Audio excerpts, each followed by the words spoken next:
Welcome back. Well, the focus shifts toward the general election now. Hillary Clinton's campaign could now be dealing with yet another piece of baggage, this one involving the Clinton Foundation. The Wall Street Journal on Friday reporting in this article entitled "Clinton Charity Aided Clinton Friends." A $2 million commitment arranged by the nonprofit Clinton Global Initiative in 2010 went to a for-profit company part owned by Friends of the Clinton. Joining me right now is Judge Michael Mukasey, a former U.S. Attorney General. And Judge, it is always a pleasure to speak with you. Thank you so much for joining us. Good to be here. That article in the Journal right below the fold on Friday seemed to me more of this expectation or sentiment around the Clinton Foundation and whether or not there was wrongdoing going on. Well, it appears that there was, at a minimum, crony capitalism writ large, which is not supposed to be what the business that they're in. I mean, they arrange grants from corporations and others and state governments to enterprises that promote the environment and so on and so forth and fight disease and whatnot, and they act sort of as brokers. Right. Here it turns out that they were you say funneling. They were holding the funnel while other people poured the money. So they sent $2 million, a $2 million commitment. And that was on the agenda of the Clinton Global Initiative to this company, which is a for-profit company, Energy Pioneer Solutions, right, which was actually 30% owned by Clinton's friend who lives in Chappaqua. Right. And part owned as well by the treasurer of the Democratic National Committee. Right.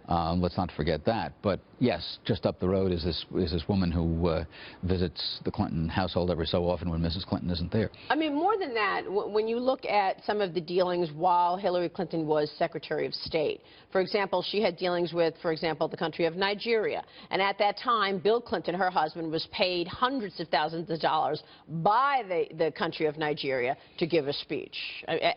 Or to also Nigeria donated money to the Clinton Foundation. So that connection, you've got this movie, the Peter Schweitzer movie, debuting this weekend in the Cannes Film Festival called Clinton Cash. He's really connecting the dots here. Based on a book that he wrote, where he lays all this out.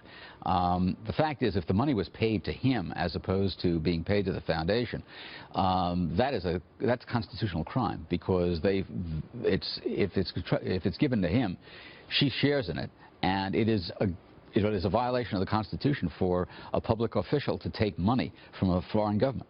So what are you expecting the results of this investigation around the Clinton Foundation to yield? I mean, do you think this impacts her campaign? I would think that if the results of the investigation become known, it could very strongly impact her campaign. The only way they're going to become known is if charges are brought in connection with the foundation. That's wholly apart from the emails.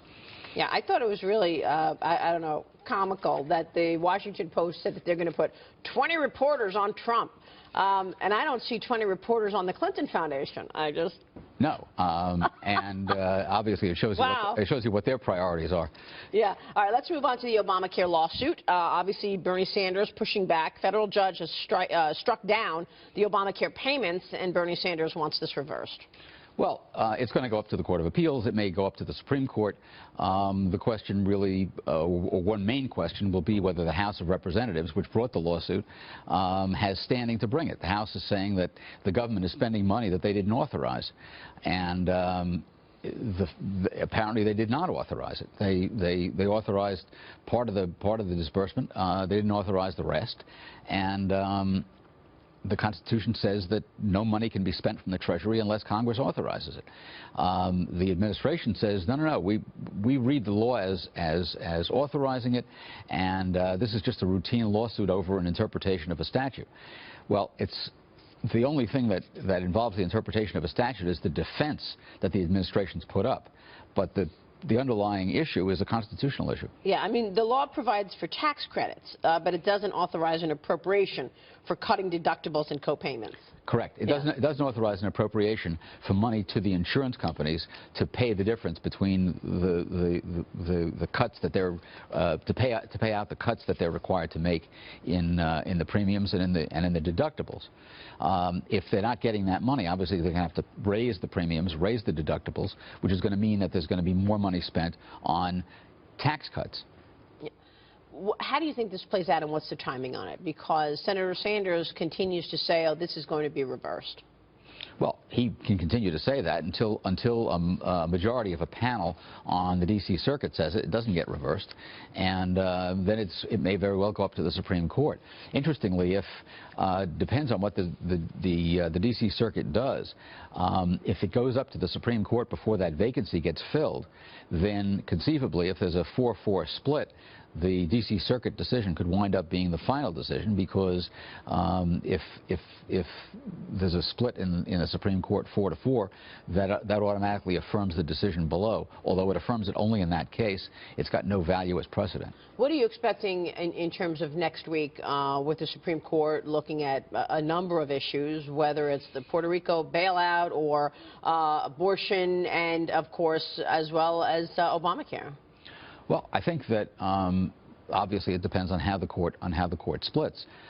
If it splits, there's nothing to stop a decision from being made 5-3 or 6-2. The only problem arises if the split is even 4-4. That means that whatever decision was in place beforehand stays, but it doesn't have any impact on other cases. It has an impact only on that case. Right. Okay. We will leave it there. Judge, good to see you. Good to see you. Thank you so much. Thanks, Judge Michael Mukasey joining us there.